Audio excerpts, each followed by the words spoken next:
Hi everyone. Okay, so today has been a bit of a roller coaster, but I'm gonna start with the soap operas. So, Wynard did not disappoint. Okay. Um, to break it down, we still don't know where Abby and Devon are getting married. Uh, Victor's keeping that hush hush. Um, Adam is getting wise to Victor's tactics because he says, "Are you using the word family to get me to do your bidding?" And Victor at first looks shocked, but then Adam comes back and says, "Well," because Victor says something like, "Well, don't you trust me?" And Adam says, "Well, you should trust me too." And he said, "So you're willing to do what it takes?" And he says, he, Adam draws a line in the sand and says, "As long as you don't do anything intentionally to hurt Jack, yes," because Jack and Adam are friends, and we see that through the many interactions they have. Okay. Um. Okay.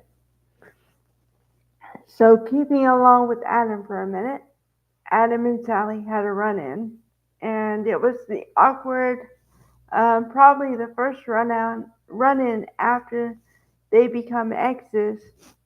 So it's always awkward. Um, okay. So then he asked her, "Will there ever be a time when you like me again?" And I mean, just as a person. And she honestly said, "I don't know." And I like that because at least it was honest. Because in the past, she had a kind of a weakness about Adam. And if he would do something to her, she would let him in, no problem. And I never agreed with that. So I like this. Okay. And then let's see what else is going on. Oh well, Lily. Oh, Lily had an interesting meeting with Nikki, where she laid down the law with her, um, because Nikki is trying to get back in Lily's good graces, but it's not working. And she kind of used Catherine's memory as a way to bolster her point, but it didn't go over well. Um, and Nikki, I don't like Nikki's methodology here, but she tried to use money as a way to get back in Lily's good graces. And Lily said flat out what something I would have said, which is it's not about money, it's about self respect and self confidence in my own abilities to run a company because I've been doing it for, I don't know, a while. Um, and also, and then I feel like they're trying to pull Lily two different ways because, um, well, first of all, okay, let me say this first. I think I have to go in order.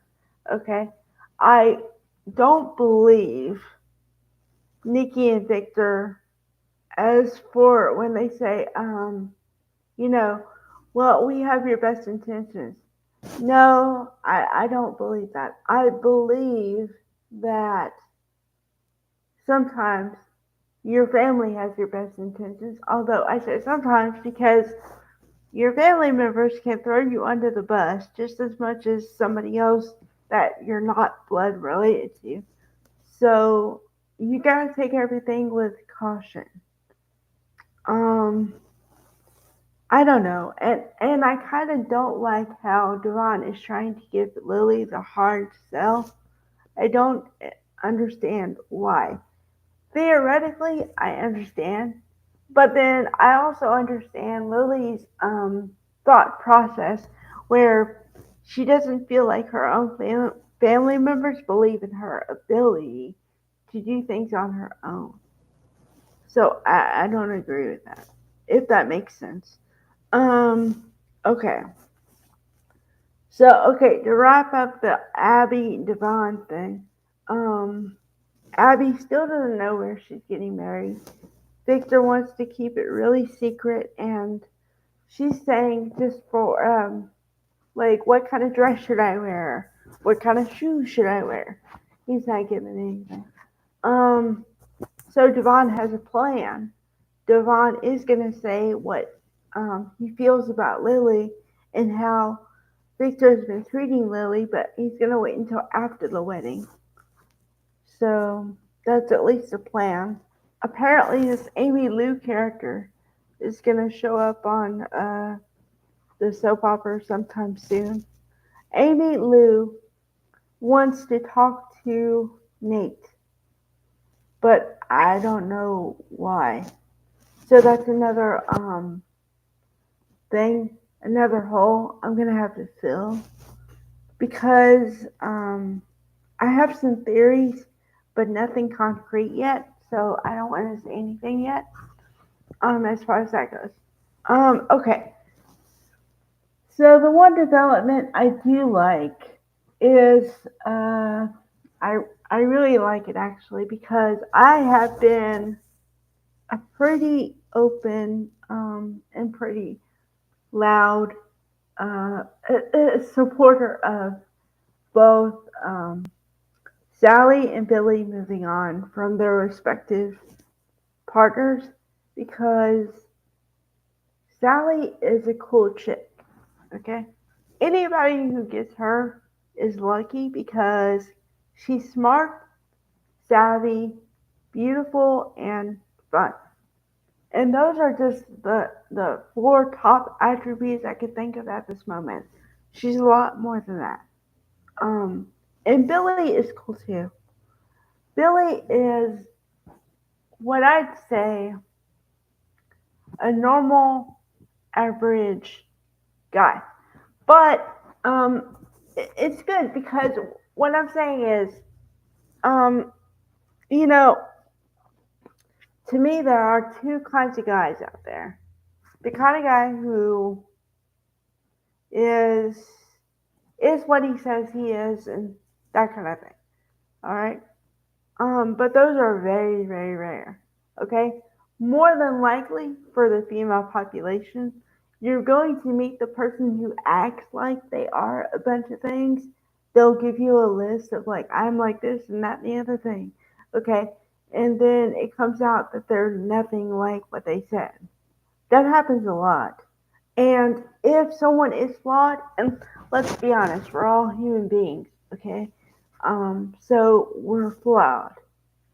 But you rarely get somebody who says, yes, I'm flawed, but, I'm trying, I'm a work in progress. You don't get that often. So with Billy, you get it. Although, I guess technically, if I want to be really picky, I'd like him to not have so many flaws because he's great until he drinks or until he gambles, and then you're dealing with a completely different animal. So, um, yeah, but I could see the bond. Like, I could see them bonding from day one when they started having all the conversations because, and this is true in life, okay? If you're going through some stuff, it's nice to have somebody who's a complete outsider to your thing and have just an ear to listen to whatever without judgment. So when they were able to do that, I said, okay, maybe there's something. And then the way they've been getting closer and closer, I'm like, all right. But although I don't like it when I like the fact that it looks like they're gonna become a couple. I like that. I just don't like the start of when they become a couple because today they were drinking supposedly shots. So I don't like the implication that some people start because they were drunk. I don't really enjoy that. Why can't they start when they're sober? You know? Because, okay, here's my thought process. If they start when they're inebriated, even slightly, then you kind of have a catch 22. Because if they start when they're inebriated, then supposedly someone's supposed to stop before you get into anything when you're not aware of what's going on.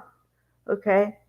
But then if you stop it, you might not start again because maybe when you're sober, you don't appreciate, I don't know. And also, I think it's a known fact that when you're, um, slightly inebriated, you lose some inhibitions that you might have otherwise had. And I don't know. So, see, I put myself in a catch 22 here. That's why I don't like this scenario. I like the coupling. I like the possible coupling. I do. I just don't like the scenario they put them in. So that's where I am with that. But I like that. I like the idea of them. I like. And it's about time she moved on from Adam. So yeah, I'm all for this. Okay, bye guys.